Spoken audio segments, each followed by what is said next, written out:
నమస్కారం welcome to ASN news.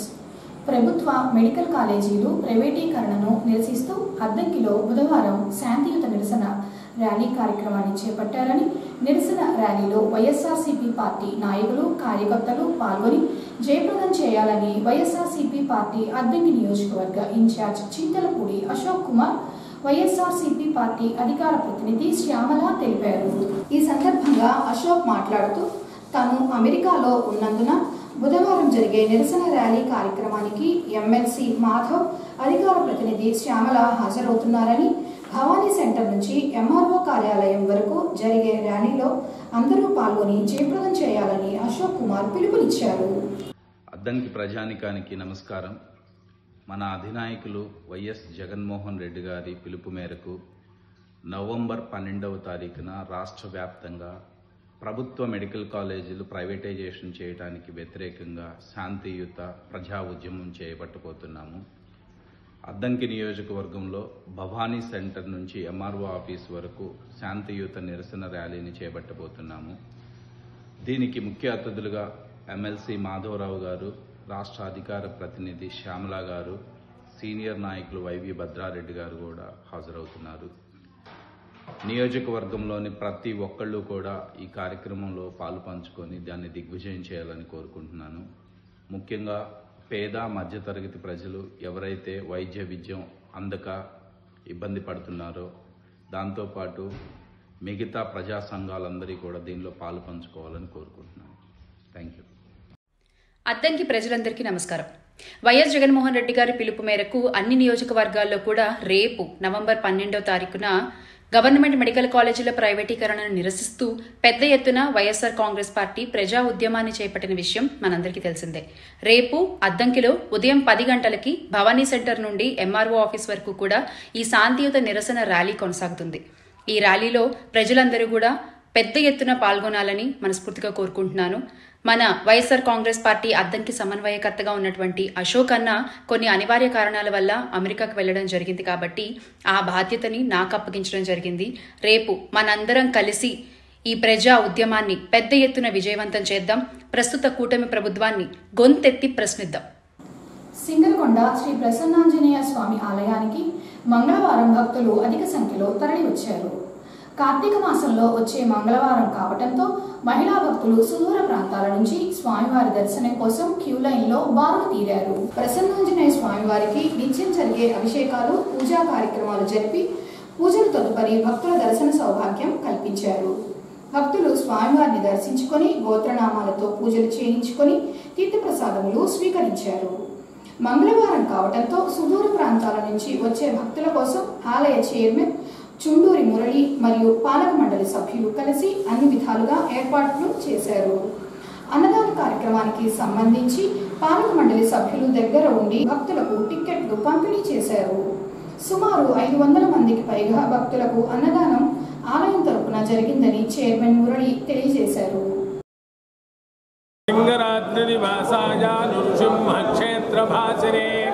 Bhavanasi విహారాయ ఆంజనేయాయ మంగళం. భక్తులకు విజ్ఞప్తి, మన సింగరకొండ ప్రసన్నాంజనేయ స్వామి వారి దేవస్థానం ముందు హనుమన్మాలాధారణ దీక్ష చేసుకునే భక్తులకు విజ్ఞప్తి, మనకి మార్గశిర శుద్ధ త్రయోదశి రోజున హనుమద్వ్రత కార్యక్రమం. ఆ రోజుకు 41 రోజు కానీ 21 రోజు కానీ ఈ క్షేత్రంలో ధారణ దీక్ష చేసుకునే భక్తులు ఇక్కడ స్వామివారి సన్నిధిలో మాల వేసుకోవడం అనేది ఆచారంగా వస్తుంది. మొన్న 41 రోజు చేసుకునే భక్తులు సుమారు 75 మంది దర్శి తాలూకా, రాజంపల్లి, దర్శి, అలాగే పసుపుగొల్లు ఆ ప్రాంత భక్తులు వచ్చి ఇక్కడ హనుమన్మాల ధారణ దీక్ష చేసుకున్నారు. తర్వాత అది 40 రోజులకి రేపు 12వ తారీఖు స్వామివారికి కార్తీక బహుళ అష్టమి, తర్వాత బుధవారం నాడు రేపు హనుమన్మాల ధారణ చేసుకుంటే 3వ తారీఖు 21 రోజు వస్తుంది, అర్ధమండలం అవుతుంది. కాబట్టి ఎవరైనా సరే ఈ 41 రోజు ఉండలేని భక్తులు 21 రోజున ఇలా మాలాధారణ వేసుకోవడం అనేది మనకి ఆచారంగా వస్తున్నది ఈ క్షేత్రంలో. కావున ఎవరన్నా 21 రోజు హనుమన్మాలాధారణ చేసుకునే భక్తులు రేపు ఉదయం 7 గంటలకి స్వామివారి దేవాలయం దగ్గర హనుమన్మాల ధారణ చేయొచ్చు. కావున 50 మంది భక్తులు దేవస్థానం తరఫున ఫ్లెక్సీ ద్వారా ఈ దేవస్థానం వారు ఫలానా తారీఖు అని ప్రకటన చేశారు. కాబట్టి ఎవరైనా సరే ఆ రోజున హనుమన్మాల ధారణ చేసుకునే భక్తులకి ఇది సదవకాశం. కాబట్టి రేపు ఉదయం హనుమన్మాల ధారణ చేసుకోవాల్సిందిగా కోరుతున్నాము. అప్పటికి 3వ తారీఖుకి 20 నుండి 21వ తారీఖు వస్తుంది. ఆ రోజున స్వామివారి దేవస్థానంలో ఇరుముడి సమర్పణ, తర్వాత ఇరుముడి ద్రవ్యాలతో ఉత్సవమూర్తులకి శ్రవణ, తర్వాత హనుమద్వ్రతం, తర్వాత స్వామివారి హోమం దగ్గర ఈ హనుమన్మాల విరమణ కూడా చేయొచ్చు. వచ్చిన హనుమన్మాల ధారణ భక్తులందరూ కూడాను దేవస్థానం తరఫున ఈ ఉపాహారము, తర్వాత భోజన సౌకర్యం దేవస్థానం వారు కల్పిస్తారు. కాబట్టి 50 మంది భక్తులు హనుమన్మాల ధారణ చేసుకునే భక్తులు ఈ అవకాశాన్ని సద్వినియోగం చేసుకొని ప్రసన్నాంజనేయ స్వామి వారి సంపూర్ణ అనుగ్రహం పొందవలసిందిగా కోరుచున్నాం.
విచ్చలవిడిగా రసాయనిక ఎరువులు వాడడం తగ్గించాలని వ్యవసాయ శాఖ సహాయ సంచాలకులు ఎప్రైన్ తెలిపారు.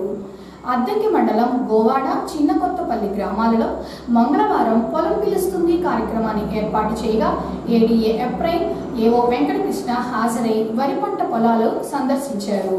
ఈ సందర్భంగా ఏర్పాటు చేసిన కార్యక్రమంలో ఎప్రైన్ మాట్లాడుతూ డిఏపి ఎరువులు అధికంగా వాడడం వలన భూమి నుండి సహజంగా అందే సూక్ష్మ పోషకాలు అందకుండా పోతాయని, భాస్వరం ఎరువులు దుక్కిలోనే వేసుకోవాలన్నారు. రైతులు 2వ దఫా మరియు 3వ దఫా ఎరువులు భాస్వరం వాడడం వలన ఖర్చులు పెరగడంతో పాటు సూక్ష్మ పోషకాలు లోపాలు వస్తాయని ఎప్రైన్ చెప్పారు.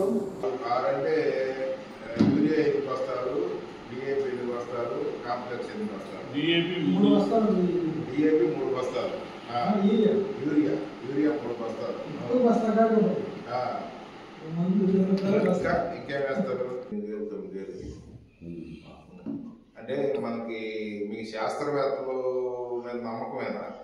అంటే కొద్దిగా వాళ్ళు చేసింది కరెక్ట్ అని అవగాహన మనకు అనిపిస్తా? అనిపించాలి, ఓకే, మనకు అనిపిస్తా. మనకి శాస్త్రవేత్తలు చెప్పేది ఏంటంటే 2 బస్తాలు యూరియా, 1 బస్తా డిఏపి, 1/2 బస్తా పొటాష్ వాళ్ళు చెప్పేది. అంటే మొత్తం 3.5 బస్తాలు వాళ్ళు చెప్పి 2 బస్తాలు యూరియా, 1 బస్తా డిఏపి, 1/2 బస్తా పొటాష్. మరి మనం వేసేదానికి దానికి ఏమైనా పంపం ఉందా? లేదు. పోనీ వాళ్ళు చెప్పినట్టు వేస్తే మనకి మనం వేసినంత దిగుబడి వస్తుందా? పక్కోడు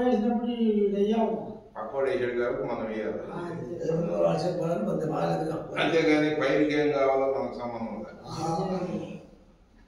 ఎందుకంటే నేను మీకు చెప్పేంత అనుభవం లేదు, కానీ కాకపోతే మేము మరి అది చూస్తున్నాం, ఇది చూస్తున్నాం, శాస్త్రవేత్తలు చెప్పింది చూస్తున్నాం. మీరు ఇక్కడ ఏమవుతుంది, మనం ఖర్చు పెరిగిపోతుంది. ఒకప్పుడు మేము ఉద్యోగంలో చేరినప్పుడు వరికి గట్టిగా 10,000 నుంచి 15,000 ఖర్చు పెట్టేవాళ్ళు ఎకరానికి. మరి ఇప్పుడు 30,000 దాటుతుంది.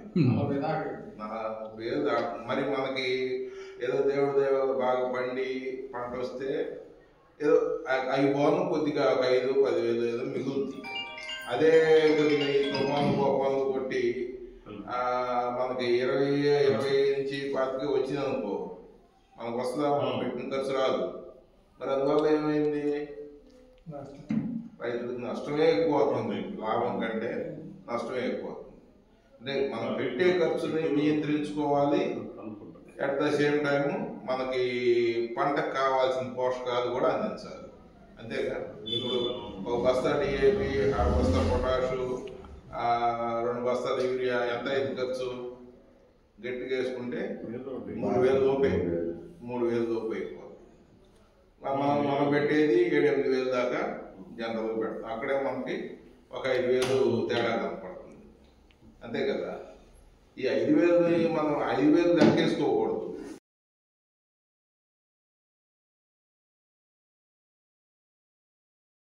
సింగరకొండ శ్రీ ప్రసన్నాంజనేయ ఆలయ రాతి ముఖమండప నిర్మాణానికి పాలకవర్గ సభ్యురాలైన ధూళిపాల వెంకటరత్నం భర్త నాగేశ్వరరావు కలిసి మంగళవారం 1,01,116 రూపాయలు దేవస్థాన చైర్మన్ చుండూరి మురళి, పాలక మండలి సభ్యులు ఈవో తిమ్మనాయుడు సమక్షంలో అందజేశారు. ఈ సందర్భంగా వీరిని ఆలయం తరపున శాల్వా కప్పి సత్కరించి తీర్థప్రసాదములు అందజేశారు.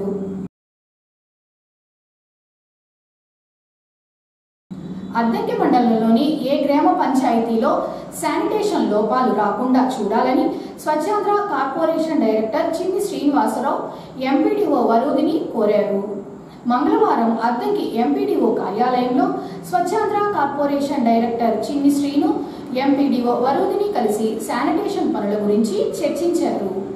ప్రస్తుతం మండలంలో జరుగుతున్న శానిటేషన్ పనుల గురించి ఆరా తీశారు. ఈ సందర్భంగా ఎంపీడీఓ వరూదిని కార్యాలయం తరపున శ్రీనివాసరావును శాల్వా కప్పి సత్కరించారు.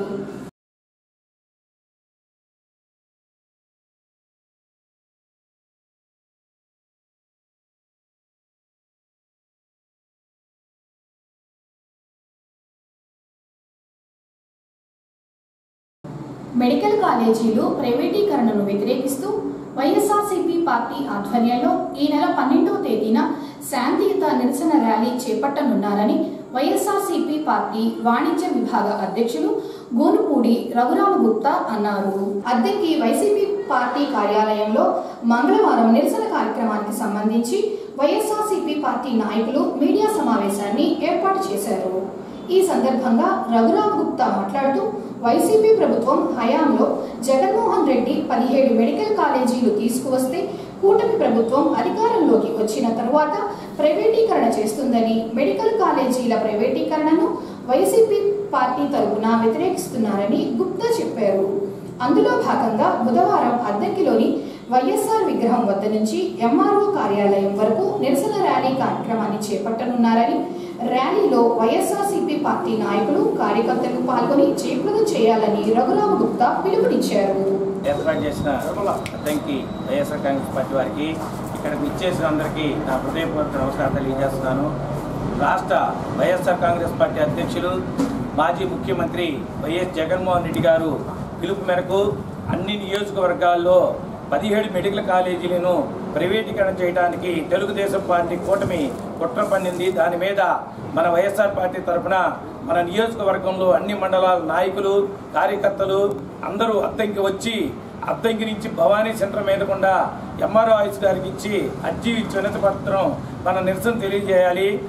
కష్టపడి విద్య చాలా ముఖ్యమైనదని మన జగన్మోహన్ రెడ్డిని గమనించి వైద్యను ఇట్లా గవర్నమెంట్ పరంగా చేస్తే పేదవాళ్ళకి ఉచితంగా వైద్యం అందుతుందని 17 మెడికల్ కాలేజీలు కేంద్ర ప్రభుత్వంతో కొట్లాడి సాధించి ఇది తీసుకొస్తే ఇప్పుడు వాటిని కార్పొరేట్ హాస్పిటల్కి దారాదత్తం చేస్తున్నారు.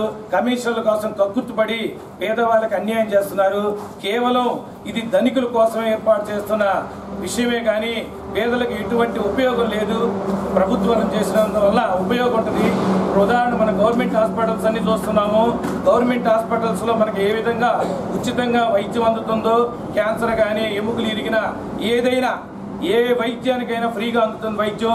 అలానే ఈ 17 మెడికల్ కాలేజీలో ఏ పేదవాడిపైన 25 లక్షల రూపాయలైనా 20 లక్షలైనా ప్రతి ఒక్కరికి ఉచితంగా వైద్యం అందుతుంది. ఇంటికాడ ఏ ఇబ్బంది వచ్చినా 108 తీసుకెళ్లి హాస్పిటల్లో చేరుస్తుంది. రూపాయి ఖర్చు లేకుండా మనం ఇంటికి చేరుతాము. అదేవిధంగా జగన్మోహన్ రెడ్డి గారు ఏర్పాటు చేస్తే ఇప్పుడు కూటమి ప్రభుత్వం కార్పొరేట్ హాస్పిటల్కి వాళ్ళకి నష్టం జరుగుతుందని వాళ్ళకి ఈ కాలేజీలు మొత్తం వాళ్ళకి దారాదత్తం చేస్తున్నారు. మనం అందరం రాష్ట్ర ప్రజలు పార్టీ వాళ్ళందరం కలిసి ఈ విషయాన్ని ఖచ్చితంగా ఖండించి ప్రైవేటీకరణ కాకుండా కాపాడుకుందామని తెలియజేస్తున్నాను. మాజీ ముఖ్యమంత్రి వర్యులు మన వైఎస్ఆర్సీపీ అధినేత వైఎస్ జగన్మోహన్ రెడ్డి గారి పిలుపు మేరకు మన రాష్ట్రంలో జరుగుతున్న 17 మెడికల్ కాలేజీ ప్రైవేటీకరణ కేంద్రాలలో నిరసన కార్యక్రమం చేపడుతున్నాము. అందువల్ల ఇవాళ మన పార్టీకి మన అద్దంకి నియోజకవర్గంలో ఇవాళ రేపు జరగబోయే కార్యక్రమం చాలా విజయవంతంగా చేయాలని కోరుకుంటున్నాము. ఎందువల్ల మన ఇన్ఛార్జి వర్యులు కూడా లేరు. ఇన్ఛార్జి వర్యులు ఉంటే కార్యక్రమం ఇదిగా ఉంటుంది. ఇన్ఛార్జీలు వర్యులు లేరు కాబట్టి మనం ఏమి సమన్వయ లోపం అందరూ కార్యకర్తలు సమన్వయ లోపం ఏమన్నా ఉన్నా కూడా సమన్వయ లోపంతో పాటించి మన రాష్ట్ర అధికార ప్రతినిధి శ్యామల గారు, మన గౌరవ ఎక్స్ యాత్ర చైర్మన్ అయినటువంటి భద్రారెడ్డి గారు వస్తున్నారు కాబట్టి వాళ్ళకి మన కార్యక్రమం చాలా విజయవంతంగా కనపడాలి. మనం అందరూ సమిష్టిగా మన నియోజకవర్గ నాయకులు అందరూ అన్ని మండల కేంద్రాలతో నాయకులు అందరూ సమిష్టిగా విజయవంతం చేసి ఈ కార్యక్రమానికి మన నాయకుడు మన నియోజకవర్గ సమన్వయకర్త లేకపోయినా బాగా చేశారు అని అనిపించే విధంగా ఈ కార్యక్రమం చేయాలని అందరికీ కోరుచున్నాం.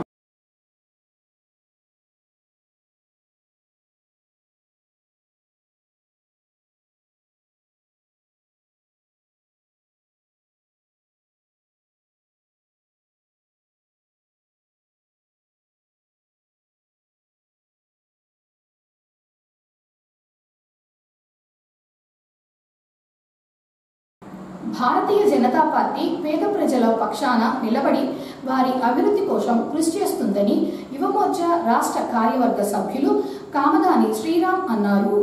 మంగళవారం బల్లెకురువ మండలంలోని వివిధ గ్రామాలలో భారతీయ జనతా పార్టీ నాయకులు పర్యటించారు. ఇంటింటికి తిరిగి స్వదేశీ వస్తువుల విక్రయ కొనుగోలు గురించి వివరించి కరపత్రాలు పంపిణీ చేశారు. విదేశీ స్వదేశీ వస్తువుల కొనుగోలు చేస్తే కలిగే లాభ నష్టాల గురించి శ్రీరామ్ ప్రజలకు వివరించారు. మన ఊర్లో ఆ వాటర్ తాగడం వల్ల అతనికి ఆదాయం వస్తుంది, నలుగురికి ఎంప్లాయ్మెంట్ ఇస్తారు, ఉద్యోగాలు ఇస్తారు. అదే మీరు ఎవడో కిల్లే వాడితే ఆ ఉద్యోగాలు ఎవడుకో ఆదాయం వాడుకో. మంచి మాట చెప్పారు పెద్ద అంటే ఆ విధంగా అనమాట. అదేవిధంగా మనం ఎప్పుడైతే స్వదేశీ ఉత్పత్తులను వాడుతామో పెద్ద పరిశ్రమలు ఉన్నాయండి. టాటా ఎంత సేవ చేస్తుంది దేశానికి. ఏ ఆపద వచ్చినా 100 కోట్లు ఖర్చు పెడతాడు, అతను 1,000 కోట్లు ఖర్చు పెడతాడు. వచ్చి బిల్ క్లింటన్ ఖర్చు పెడతాడు, మనకి ట్రంప్ ఖర్చు పెడతాడా? ఖర్చు పెడ అంటే టాటా ఉత్పత్తులు ప్రోత్సహించడం వల్ల రిలయన్స్, టాటానో, అదానీనో ఇంకెవరైనా సరే ఆ ఆదాయం వరకు వెళ్తుందండి. మన దేశ పౌరులే కదా వాళ్ళు, వాళ్ళకి ఆదాయం వెళ్తుంది. దాంతోపాటు వాళ్ళ ఉద్యోగులు ఇచ్చేవారికి మన భారతదేశ పౌరులకి, మన పిల్లలకే. మన ఊళ్ళో పనిచేయట్లేదా రిలయన్స్లో, మన ఊళ్ళో పనిచేయట్లేదు టాటాలో, మన ఊళ్ళో పనిచేయట్లేదా అదానీ కంపెనీలో.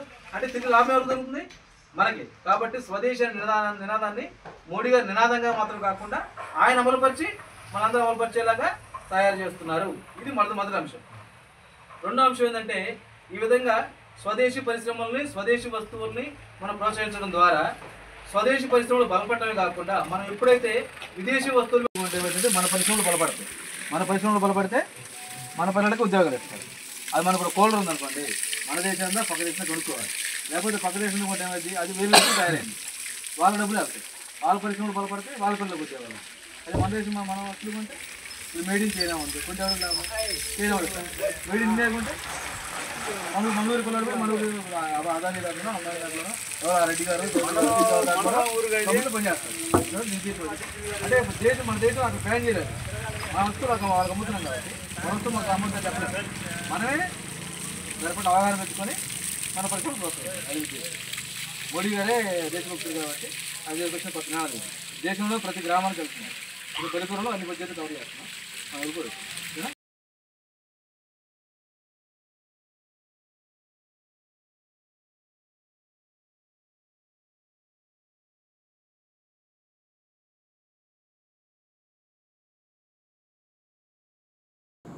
కార్తీక సోమవారం సందర్భంగా ఉత్తర అద్దంకిలో వేంచేసి ఉన్న శ్రీ లక్ష్మీ నరసింహస్వామి ఆలయంలో అద్దంకి బ్రహ్మకుమారిస్చే సోమవారం రాత్రి దీపోత్సవం కన్నుల పండుగగా సాగింది.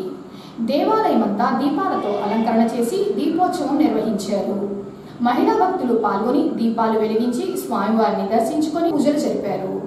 జ్యోతి యొక్క ఆధ్యాత్మికత రహస్యముల గురించి భక్తులకు వివరించి తీర్థప్రసాదములో వితరణ చేశారు.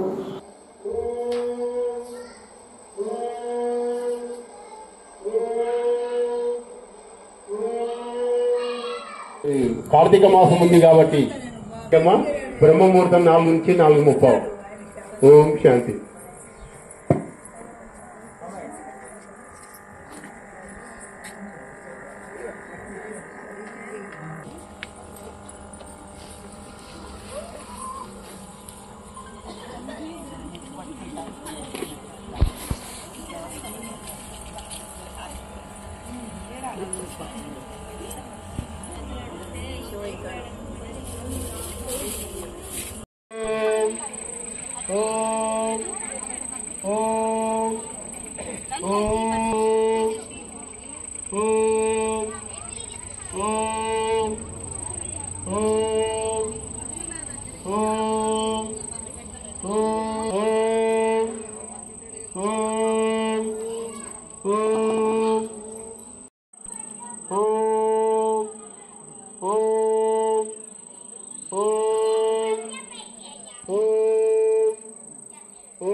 తొలి విద్యాశాఖ మంత్రిగా దేశంలో విద్యాభివృద్ధికి బాటలు వేసిన మహనీయుడు భారతరత్న మౌలానా అబ్దుల్ కలాం అని కేఆర్కే డిగ్రీ కళాశాల ప్రిన్సిపల్ డాక్టర్ మోహన్ రావు అన్నారు.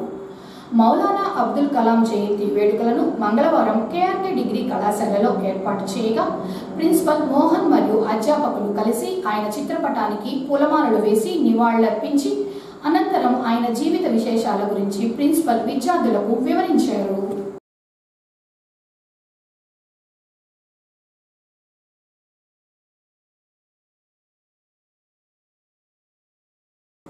ఏఎస్సీ న్యూస్ ఇంతటితో సమాప్తం. నమస్కారం.